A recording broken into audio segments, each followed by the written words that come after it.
브로콜리가 가득 담긴 접시를 원망스럽게 바라보고 또 나 역시 그 접시를 노골적인 혐오감으로 쳐다보고 있는 상황. 익숙하시죠? 어린 시절부터 채소는 건강에 좋으니 꼭 먹어라 는 말을 귀에 못이 박히도록 들었지만 어른이 되어서도 여전히 양배추나 애호박에 정이 안 갑니다. 그럼 어떻게 해야 할까요? 건강해지는 길은 오직 의지력으로 이놈의 샐러리 씹는 소리를 견뎌야만 하는 걸까요? 저는 단호하게 아닙니다 라고 말씀드립니다. 이번 영상에서는 여러분의 식단에 대대적인 혁명을 일으키려고 합니다. 좋아하지 않는 채소를 거의 완벽하게 식단에서 배제하고도 필수 비타민, 미네랄, 그리고 당연히 섬유질까지 이 모든 영양소를 완벽히 채우는 방법을 알려드릴 겁니다. 여러분은 아마 상상도 못했을 대체 식품들, 그리고 식단을 완벽하고 무엇보다 맛있게 만드는 아주 영리한 방법들을 배우게 되실 겁니다. 단언컨대 오늘 알려드릴 몇 가지 방법들은 여러분을 깜짝 놀라게 할 것입니다. 자, 대안을 찾기 전에 채소가 왜 그렇게 극찬받는지 그 이유부터 빠르게 짚고 넘어가겠습니다. 지루한 생물학 시간은 아닙니다. 우리가 무엇을 찾아야 하는지 알기 위한 짧은 상식 정리라고 생각해 주세요. 첫 번째는 바로 섬유질, 파이버입니다. 섬유질은 우리 장의 칫솔이라고 생각하시면 이해하기 쉽습니다. 소화를 돕고 포만감을 주죠. 두 번째는 비타민과 미네랄입니다. 에너지 생성부터 면역력 유지까지 신체 모든 과정에 참여하는 아주 작은 필수 요소들입니다. 비타민C, 칼륨, 엽산, 이 모든 것이 보통 채소와 연관됩니다. 그리고 세 번째, 항산화제, 안티옥시던트입니다. 항산화제는 세포 수준에서 스트레스와 노화로부터 우리 몸을 지켜주는 강력한 방어군이죠.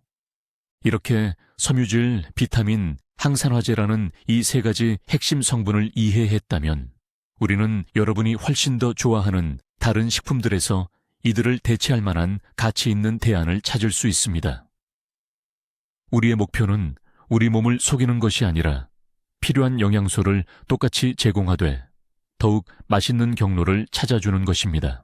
자, 채소를 잘 못 드시는 분들을 위한 가장 훌륭한 첫 번째 대안은 바로 과일입니다.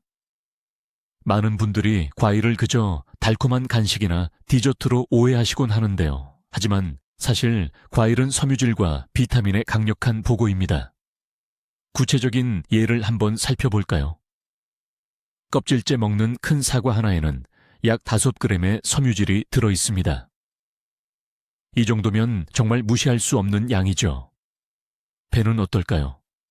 배는 이 섬유질 함량 면에서 사과보다 우위에 있는 경우도 많습니다.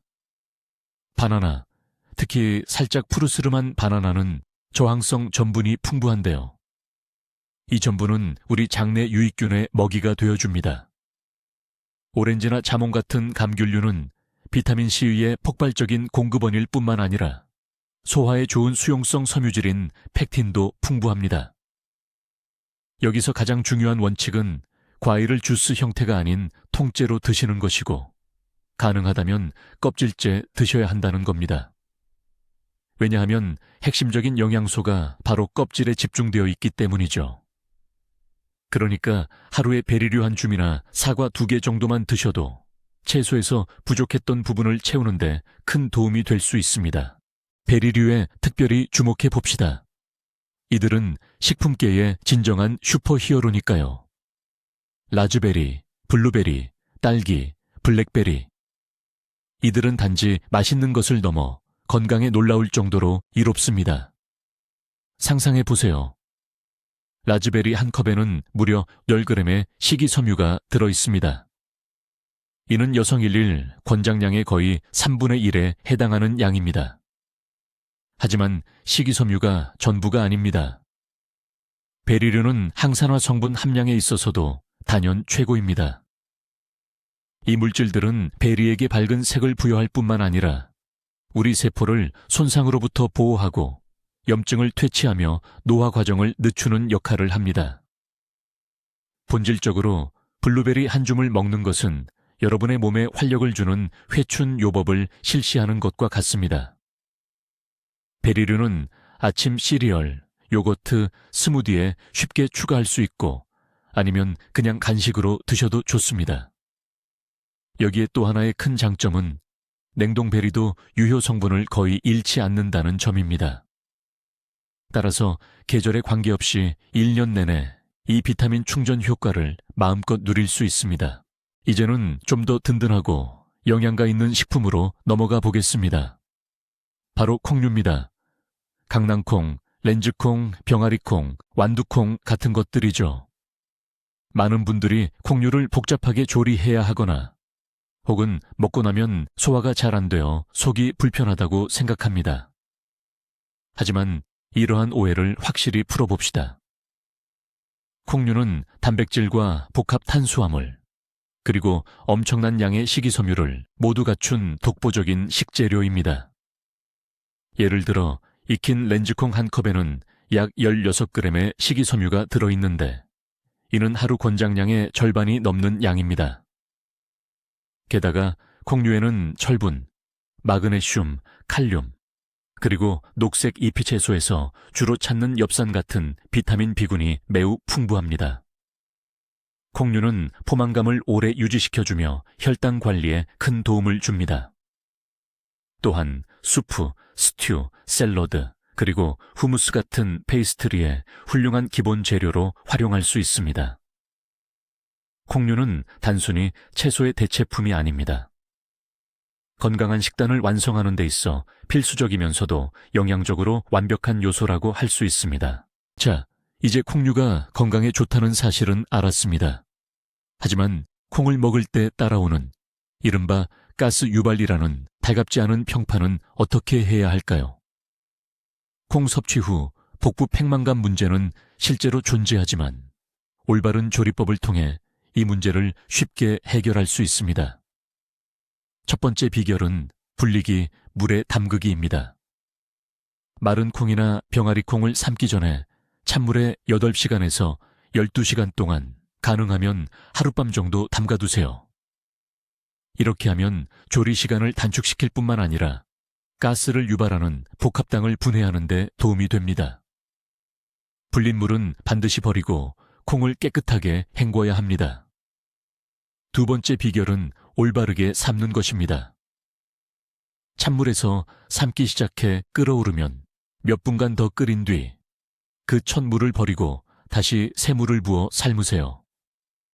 또한 삶을 때 소화를 돕는 큐민, 코리아엔더, 고수 혹은 아사페티다 한 꼬집 같은 향신료를 첨가하는 것도 좋습니다.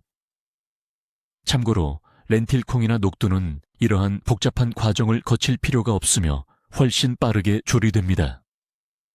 몇 가지 간단한 단계만 거치면 불쾌한 부작용 없이 콩류의 모든 이점을 온전히 누릴 수 있습니다. 자, 이제 식단에서 다음 단계로 넘어가 보겠습니다. 다음으로 살펴볼 것은 바로 통곡물입니다. 흰빵이나 정제된 고급 밀가루로 만든 파스타는 잠시 잊으셔도 좋습니다. 우리가 가까이 해야 할 친구들은 바로 오트밀 귀리, 현미, 야생쌀 흑미, 퀴노아, 메밀, 보리, 그리고 통곡물로 만든 빵과 파스타입니다. 통곡물이 특별한 이유는 무엇일까요? 곡물의 겉껍질인 겨가 그대로 보존되어 있기 때문입니다. 이 겨 속에 풍부한 식이섬유, 비타민 B군, 그리고 마그네슘, 아연 같은 필수 미네랄이 전부 들어 있습니다. 예를 들어 아침 식사로 오트밀 한 그릇을 드시면 반나절 동안 필요한 에너지를 채워줄 뿐만 아니라 심혈관 건강에 좋은 수용성 섬유질을 충분히 섭취하게 됩니다. 퀴노아는 식이섬유는 물론 필수 아미노산을 모두 갖춘 완전 단백질 공급원이기도 합니다. 그래서 메인 요리로 활용하기에 아주 훌륭한 선택이죠. 흔히 먹는 흰쌀밥을 현미밥으로 바꾸는 것만으로도 식이섬유 섭취량을 3-4배 늘릴 수 있습니다. 이처럼 마트에서 조금만 의식적인 선택을 한다면 필요한 영양소를 쉽고도 효과적으로 보충할 수 있는 아주 좋은 방법이 될 것입니다. 오트밀 하면 보통 따분한 아침 식사로만 생각하는 분들이 많습니다. 하지만 이 통곡물은 아침 식사 그 이상으로 활용할 수 있는 엄청난 잠재력을 가지고 있습니다. 통귀리나 압착 오트밀 롤드 오츠은 건강한 베이킹의 베이스로 아주 좋습니다. 믹서기에 갈아 밀가루 상태로 만든 뒤 쿠키, 머핀 또는 팬케이크를 만들 때 사용해 보세요. 이렇게 하면 좋아하는 디저트의 식이섬유 함량을 손쉽게 높일 수 있습니다. 또 다른 방법은 오트밀을 스무디에 넣는 것입니다. 오트밀이 스무디의 농도와 포만감을 더해줄 뿐만 아니라 식이섬유와 느린 탄수화물로 영양도 풍부하게 채워줍니다. 또한 오트밀로 단맛이 없는 짭짤한 요리를 만들 수도 있습니다. 예를 들어 버섯 오트밀 커틀릿을 만들거나 일반 빵가루 대신 닭고기나 생선 튀김의 튀김옷으로 활용해 보세요. 그러면 요리에 기분 좋은 바삭함을 더하면서 추가적인 건강상의 이점도 얻을 수 있습니다. 따라서 오트밀을 절대 과소평가하지 마세요. 오트밀은 식단에 충분한 식이섬유를 채울 수 있도록 돕는 만능 재료이자 당신의 비밀 병기가 될 수 있습니다. 이제 작지만 정말 강력한 건강 도우미 견과류와 씨앗에 대해 이야기해 볼까요? 아몬드, 호두, 헤이즐넛, 캐슈넛, 그리고 치아, 아마, 해바라기. 호박씨 같은 씨앗들은 그야말로 영양이 농축된 보물창고나 다름없습니다. 아몬드 한 줌, 약 30g 정도만 먹어도 섬유질 3.5g, 단백질 6g은 물론이고 건강에 좋은 단일 불포화 지방, 비타민 E, 마그네슘까지 풍부하게 섭취할 수 있습니다. 치아씨드는 그 중에서도 특히 특별합니다. 액체에 담가 놓으면 젤처럼 변하는데 이는 치아씨드가 수분을 흡수하여 소화 기능을 돕는 능력을 시각적으로 보여주는 것입니다. 치아씨드 2스푼에는 무려 10g의 섬유질이 들어있습니다. 아마씨는 오메가3 지방산을 포함한 모든 영양소를 우리 몸이 흡수할 수 있도록 반드시 먹기 전에 갈아서 드셔야 합니다. 간단합니다. 간식으로 견과류 한 줌을 드시거나 샐러드, 요거트, 시리얼 등에 씨앗을 뿌려서 드셔보세요. 이렇게 하면 자신도 모르는 사이에 식단을 훨씬 더 풍부하게 만들 수 있습니다. 치아씨드 이야기가 나왔으니 가장 쉽고 맛있는 섭취 방법 중 하나인 치아 푸딩을 소개해 드리겠습니다. 이건 아침 식사나 건강한 디저트로 완벽하며 여러분이 거의 신경 쓰지 않아도 저절로 완성됩니다. 레시피는 정말 믿을 수 없을 만큼 간단합니다. 먼저 치아씨드 2-3큰술을 준비하고 원하는 액체 한 컵에 넣어주세요. 우유나 코코넛, 아몬드, 귀리 우유 같은 식물성 음료도 좋습니다. 심지어 요거트나 캐피어를 사용하셔도 됩니다. 여기에 취향에 따라 꿀 한 스푼, 메이플 시럽 혹은 바나나 퓨레 같은 감미료를 추가해 주세요. 재료를 잘 섞은 다음 최소 4시간, 가능하면 하룻밤 동안 냉장고에 넣어두세요. 이 시간 동안 치아씨드가 불어나면서 액체가 부드럽고 젤리 같은 식감의 푸딩으로 변하게 됩니다. 드시기 전에 신선한 베리류, 과일 조각, 견과류 또는 약간의 계피 가루를 토핑으로 얹으면 좋습니다. 이렇게 하면 맛있고 포만감이 있으며 섬유질이 풍부한 요리가 완성됩니다. 이 푸딩은 여러분에게 활력과 건강을 선사할 것입니다. 이제 채소 숨기기 방법, 즉 제가 트로이 목마 전략이라고 부르는 방식에 대해 이야기해 보겠습니다. 이 방법은 채소의 맛은 물론이고 모양이나 식감 때문에 거부감이 드는 분들에게 완벽합니다. 이때 우리의 핵심 무기는 바로 블렌더입니다. 스무디는 거의 모든 채소를 감쪽같이 숨길 수 있게 해주는 아주 기발한 발명품이죠. 가장 쉬운 예는 시금치입니다. 시금치는 맛이 아주 중립적이어서 바나나, 망고 또는 파인애플 스무디에 신선한 시금치 한 줌을 넣으면 그 맛을 전혀 느낄 수 없습니다. 달콤한 과일이 시금치 맛을 완전히 덮어줄 거예요. 대신 음료의 색깔은 보기 좋은 에메랄드 그린으로 변하죠. 여러분은 맛있는 트로피컬 칵테일을 마시면서 몸은 시금치로부터 철분, 칼슘, 그리고 각종 비타민을 섭취하게 되는 겁니다. 이와 똑같은 방식으로 부드러운 식감을 위해 아보카도를 숨기거나 상큼함을 더하기 위해 오일을 조금 넣을 수도 있고요. 심지어 쪄서 식힌 콜리플라워도 가능합니다. 콜리플라워 역시 맛이 중립적이라 스무디에 넣으면 농도를 높여주는 역할을 합니다. 주방에서의 잠입 작전을 계속해 보겠습니다. 만약 스무디가 취향이 아니시라면 채소를 식단에 티나지 않게 추가할 다른 방법들이 있습니다. 여기에 가장 완벽한 무대는 바로 소스, 퓨레 수프, 그리고 스튜입니다. 파스타용 볼로네제 소스를 만들 때요. 당근과 애호박을 아주 곱게 갈아서 다진 육과 함께 볶아주세요. 채소들이 소스에 완전히 녹아들어 은은한 단맛과 영양을 더해줄 겁니다.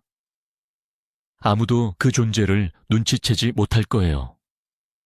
토마토 수프를 끓인다면 여기에 콜리플라워 몇 조각이나 단호박 한 덩이를 넣고 블렌더로 곱게 갈아 크림처럼 부드러운 농도로 만들어 보세요. 식감이 훨씬 좋아지는 것은 물론이고 영양가는 몇 배로 높아집니다. 심지어 일반적인 고기 패티 완자에도 잘게 간 애호박이나 당근을 넣어보세요. 다짐 육이 훨씬 촉촉하고 부드러워집니다. 이는 여러분이 좋아하는 익숙한 요리를 크게 바꾸지 않으면서도 채소 섭취량을 손쉽게 늘릴 수 있는 작은 비법들입니다. 일반적인 식이섬유나 비타민 이야기에서 잠시 벗어나 장 건강 자체에 대해 깊이 있게 이야기해 볼까요? 우리가 섭취하는 모든 영양소를 얼마나 잘 흡수하느냐는 바로 이 장 건강에 달려 있기 때문입니다. 이럴 때 핵심적인 역할을 하는 것이 바로 발효식품입니다.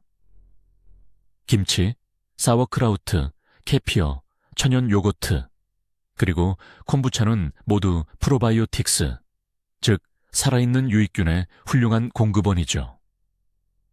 이 유익균들은 장내 미생물 환경에 건강한 균형을 유지하도록 도와줍니다. 이는 곧 소화 기능을 개선하고 면역력을 강화하며 심지어 우리의 기분이나 정서에도 긍정적인 영향을 미칩니다. 여기서 흥미로운 사실은 사워크라우트처럼 발효된 양배추는 본래 채소지만 발효 과정을 거치면서 맛이 완전히 바뀌어 많은 사람이 훨씬 먹기 편하게 된다는 점입니다. 게다가 발효 과정에서 비타민C가 생성되고 다른 영양소의 체내 흡수율도 높아집니다. 따라서 식단의 소량만이라도 발효식품을 꾸준히 포함하는 것은 여러분의 전반적인 건강에 훌륭한 투자가 될 것입니다. 그럼 감자는 어떨까요? 오랫동안 영양학자들은 감자를 빈 탄수화물로 보고 경계해 왔죠. 하지만 이는 완전히 공평한 평가는 아닙니다. 감자는 특히 조리법에 따라서는 매우 유익한 식품이 될 수 있습니다. 첫째, 감자는 칼륨의 최고의 공급원 중 하나입니다. 칼륨은 심장 건강과 혈압 조절에 매우 중요한 미네랄이죠. 칼륨 함량 면에서는 심지어 바나나보다도 뛰어납니다. 둘째, 감자를 껍질째 먹을 경우, 예를 들어 구워서 먹는다면 충분한 양의 식이섬유를 섭취할 수 있습니다. 또 있습니다. 삶은 감자를 식혀서 다음날 샐러드 등으로 먹으면 우리가 앞서 언급했던 저항성 전분이 생성됩니다. 이 전분은 우리 몸에 흡수되지 않고 대신 장내 미생물에게는 훌륭한 먹이가 됩니다. 그리고 감자의 친척인 고구마, 즉 달콤한 감자도 잊지 마세요. 고구마는 비타민 A의 전구체인 베타카로틴과 식이섬유가 풍부하며 여기에 기분 좋은 단맛까지 가지고 있습니다. 이번에는 생명체의 독특한 영역인 버섯에 대해 자세히 알아보겠습니다. 버섯은 엄밀히 말해 식물은 아닙니다. 하지만 영양학적 관점에서 봤을 때 채소를 대체할 수 있는 훌륭한 식재료입니다. 버섯은 제5의 맛이라고 불리는 독특하고 깊은 감칠맛 우마미를 가지고 있습니다. 또한 그 쫄깃하고 두툼한 식감 덕분에 일부 요리에서는 고기 대신 사용되기도 합니다. 그렇다면 건강에 어떤 이점이 있을까요? 버섯은 에너지 대사에 필수적인 리보플라빈과 나이아신을 포함한 비타민 B군의 좋은 공급원입니다. 이 밖에도 강력한 항산화 물질인 셀레늄과 칼륨도 풍부하게 함유하고 있습니다. 특히 자외선 UV, 노출되어 재배된 일부 버섯은 비타민 D를 공급할 수도 있습니다. 이는 동물성 식품이 아닌 것에서 비타민 D를 얻는 흔치 않은 경우입니다. 양송이, 느타리, 표고, 포르치니, 버섯 등 종류도 다양합니다. 이 버섯들을 수프나 소스에 넣거나 굽거나 볶아 드세요. 이는 식단을 다양하게 만들고 채소 없이도 영양분을 추가할 수 있는 훌륭한 방법이 될 것입니다. 나같이 좀 더 특별하고 이색적인 식재료에 도전해 보시겠어요? 이번에는 바다의 선물, 바로 해조류에 대해 이야기해 보겠습니다. 김미역부터 스피루리나와 클로렐라 같은 생소한 이름까지. 이 해조류들은 언뜻 평범해 보일지 몰라도 사실 엄청난 건강 효능을 응축한 슈퍼푸드입니다. 해조류는 갑상선 기능을 정상적으로 유지하는 데 필수적인 미네랄, 요오드를 공급하는 최고의 천연식품 중 하나입니다. 현대인들에게 요오드 결핍은 생각보다 흔한데 해조류 섭취는 이러한 문제를 효과적으로 해결하는 좋은 방법이 될 수 있습니다. 그뿐만 아니라 철분, 칼슘, 마그네슘과 같은 필수 미네랄 역시 풍부하게 함유하고 있습니다. 특히 분말이나 정제 형태로 쉽게 접할 수 있는 스피루리나와 클로렐라에는 풍부한 단백질이 들어있습니다. 더불어 건강 효능 덕분에 종종 식물의 녹색 피라고 불리는 엽록소 클로로필, 성분 역시 다량 함유하고 있습니다. 해조류를 식단에 추가하는 가장 쉬운 방법은 김밥용 김을 활용하거나 시중에서 판매하는 조미김을 과자, 칩처럼 간편하게 섭취하는 것입니다. 스피루리나 파우더는 스무디에 넣어 먹을 수 있지만 특유의 흙냄새나 비린 맛이 있어 어느 정도 적응 기간이 필요하다는 점은 참고해 주세요. 신선한 잎채소와 향신료도 절대 잊으시면 안 됩니다. 물론 기술적으로는 이들도 식물이지만 일반적인 채소와는 맛과 섭취 방식이 확연히 다릅니다. 신선한 파슬리, 딜, 고수, 바질 한 줌은 단순히 음식을 장식하는 용도가 아닙니다. 이것은 고농축된 비타민과 항산화제의 공급원입니다. 예를 들어 파슬리에는 혈액 응고와 뼈 건강에 필수적인 비타민 K와 비타민 C가 매우 풍부합니다. 민트와 바질에는 한겸증 특성을 가진 에센셜 오일이 들어있습니다. 효능을 최대한 유지하려면 신선한 허브는 어떤 요리에든 조리가 끝날 무렵에 첨가하도록 노력하세요. 또한 향신료에도 주목해야 합니다. 강황, 생강, 계피는 단순한 향을 내는 재료가 아닙니다. 강황 속에 커큐민과 생강의 진저롤은 강력한 항염증 화합물입니다. 향신료 한 꼬집이 겉으로 보이는 것보다 훨씬 더 많은 건강상의 이점을 가져다 줄 수 있습니다. 아무리 노력해도 하루 권장 식이섬유 섭취량을 채우기 어려울 때가 있습니다. 이럴 땐 건강기능식품, 즉 식이보충제의 도움을 받아볼 수 있습니다. 하지만 여기서 중요한 건 현명하게 접근해야 한다는 점입니다. 보충제 형태의 식이섬유 중 가장 인기 있고 효과적인 것은 바로 차전자피, 즉 질경이 씨앗의 껍질입니다. 차전자피는 물과 섞이면 젤 형태로 변하며 장 운동을 아주 부드럽고 편안하게 도와줍니다. 섭취는 반드시 소량, 말 그대로 반 티스푼 정도부터 시작해야 하며 이때 충분한 물과 함께 마시는 것이 필수입니다. 이 외에도 약국이나 건강식품 전문점에서 귀리, 밀, 호밀 등 다양한 곡물의 겹이란으로 만든 분말 형태의 섬유질을 찾아볼 수 있습니다. 이 분말은 케피어나 요구르트 또는 베이킹시 반죽에 섞어 섭취할 수 있습니다. 하지만 아주 중요한 사실은 보충제가 만병통치약이 아니며 균형 잡힌 식단을 절대 대체할 수 없다는 점입니다. 이는 단지 일시적인 도움을 주는 보조적인 수단일 뿐입니다. 따라서 보충제 섭취를 시작하기 전, 특히 소화기관에 문제가 있는 경우라면 반드시 전문가나 의사와 상담하시기 바랍니다. 그럼 알약 형태의 비타민은 어떨까요? 캡슐 하나만 먹으면 필요한 영양소를 모두 채울 수 있으니 가장 손쉬운 방법처럼 보입니다. 하지만 여기에도 몇 가지 주의할 점이 있습니다. 종합 비타민은 물론 활동량이 많거나 식단이 극도로 제한적일 때는 도움이 될 수 있습니다. 그렇다고 해서 자연식품이 주는 이점을 완전히 대체할 수는 없습니다. 음식에 포함된 비타민은 우리 몸에 훨씬 더 잘 흡수됩니다.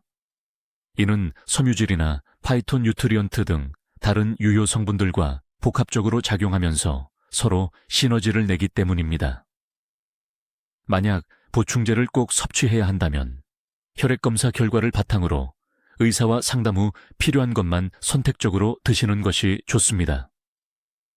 예를 들어 북부 지역에 사는 많은 사람들은 비타민 D 결핍이 흔해서 이를 보충제로 섭취하는 것이 종종 권장됩니다.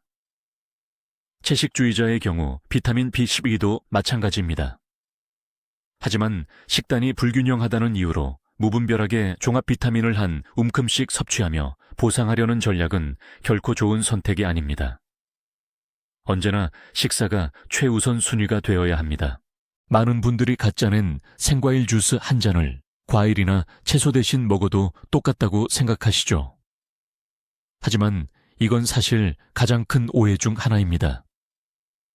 주스와 스무디, 이 둘은 어떤 차이가 있을까요? 착즙기를 이용해 주스를 만들 때는 액체와 건더기를 분리합니다. 이 과정에서 가장 중요한 식이섬유는 버려지는 찌꺼기에 모두 남아있게 되죠. 결국 여러분은 비타민이 포함된 농축된 설탕 음료를 마시게 되는데 이것이 혈당을 급격하게 상승시키는 원인이 됩니다. 반면에 블렌더로 스무디를 만들 때는 과일이나 채소 전체를 통째로 갈아버립니다. 이때 모든 식이섬유가 음료 안에 그대로 남습니다. 이 식이섬유는 당분 흡수 속도를 늦추고 에너지를 완만하게 올려주며 포만감을 오랫동안 유지시켜줍니다. 그러므로 선택의 기로에 있다면 항상 스무디를 우선적으로 선택하세요. 스무디는 원재료의 모든 영양소를 보존하는 훨씬 더 건강하고 균형 잡힌 선택입니다. 주스는 간식이나 디저트에 가깝다면 스무디는 하나의 온전하고 건강한 식사라고 할 수 있습니다. 자, 이제 또 하나의 유용한 습관, 즉 라벨을 읽는 기술을 길러봅시다. 이 기술은 여러분이 예상치 못한 곳에서도 섬유질을 찾아내는 데 도움을 줄 것입니다. 빵, 크래커, 시리얼, 파스타처럼 포장된 제품을 구매할 때는 성분과 영양 성분표를 꼼꼼히 살펴보세요. 포장에서 통곡물 홀그레인, 통밀 홀위트 혹은 겹이란, 첨가와 같은 단어를 찾아보십시오. 영양 성분표에서는 식이섬유 또는 총 식이섬유라고 적힌 항목을 확인하세요. 비슷한 종류의 몇 가지 제품을 비교해 보세요. 겉보기엔 똑같아 보이는 두 개의 시리얼배 함유된 섬유질 양이 얼마나 크게 차이 나는지 알면 깜짝 놀랄 수도 있습니다. 제품 1회 제공량당 최소 3개에서 5개 이상의 섬유질이 포함되어 있다면 그것은 좋은 섬유질 공급원으로 간주됩니다. 이 간단한 습관은 여러분이 매장에서 더 현명한 선택을 할 수 있도록 돕고 심지어 신선한 채소를 사지 않더라도 이 중요한 영양소의 일일, 섭취량을 모르는 사이에 늘릴 수 있게 해줄 것입니다. 마무리하며 가장 중요한 것, 바로 여러분의 태도에 대해 이야기해 볼까 합니다. 식단을 마치 싫어하는 음식들과 끊임없이 싸워야 하는 전쟁터처럼 여길 필요는 전혀 없습니다. 건강한 식단은 제한이나 고통이 아닌 여러분 스스로를 아끼는 자기 돌봄의 과정입니다. 만약 브로콜리가 정말 싫다면 억지로 드시지 마세요. 세상이 무너지지 않습니다. 먹지 않는 음식에 초점을 맞추기보다는 여러분의 식단에 새롭게 추가할 수 있는 음식에 집중해 보세요. 어쩌면 병아리콩 후무스의 맛에 눈을 뜨게 될 수도 있고 베리치아 푸딩으로 아침을 시작하는 것을 좋아하게 될 수도 있죠. 하루에 채소 5접시 먹기 같은 목표를 세우지 마세요. 대신 일주일에 새로운 건강한 식품 하나 시도해 보기를 목표로 삼아 보세요. 퀴노아일 수도 있고 렌틸콩일 수도 있으며 아니면 새로운 종류의 견과류가 될 수도 있겠죠. 전부 아니면 아무것도 아니다. All or nothing. 식의 접근 방식은 장기적으로는 성공하기 힘듭니다. 건강뿐 아니라 즐거움까지 주는 유익한 식품들을 찾아내면서 작지만 꾸준한 발걸음을 내딛는 것이 훨씬 더 효과적입니다. 자, 이렇게 차근차근 우리는 건강과 활력을 유지할 수 있는 식단을 완성했습니다. 여러분이 채소와는 거리가 멀다고 느껴도 충분히 실천 가능한 시스템이죠. 핵심을 정리해 볼까요? 여러분의 최고의 건강 친구는 통째로 먹는 과일과 베리류입니다. 포만감과 풍부한 섬유질을 주는 콩류와 통곡물도 있죠. 그리고 작은 영양 덩어리인 견과류와 씨앗류도 중요합니다. 그리고 물론 채소를 스무디나 소스에 숨기거나 버섯이나 해조류 같은 특별한 대안을 찾는 기발한 창의성도 빼놓을 수 없겠죠. 가장 중요한 점은 완벽한 식단은 존재하지 않는다는 것입니다. 오직 여러분에게 딱 맞는 식단만 있을 뿐입니다. 억지로 몸을 혹사시키거나 강요할 필요는 없습니다. 꾸준히 찾아보고 시도하며 건강에 이르는 자신만의 길을 발견해야 합니다. 보시다시피 그 길은 생각보다 훨씬 더 다양합니다. 끝까지 시청해 주셔서 감사합니다. 이 영상이 유익했다면 다음 영상을 놓치지 않도록 좋아요를 누르시고 채널 구독도 부탁드립니다. 이제 여러분께 질문 드립니다. 여러분이 가장 싫어하는 채소는 무엇인가요? 그리고 오늘 제안해드린 방법들 중에서 어떤 것을 가장 먼저 시도해보고 싶으신가요? 댓글로 알려주시면 정말 흥미롭게 읽어보겠습니다.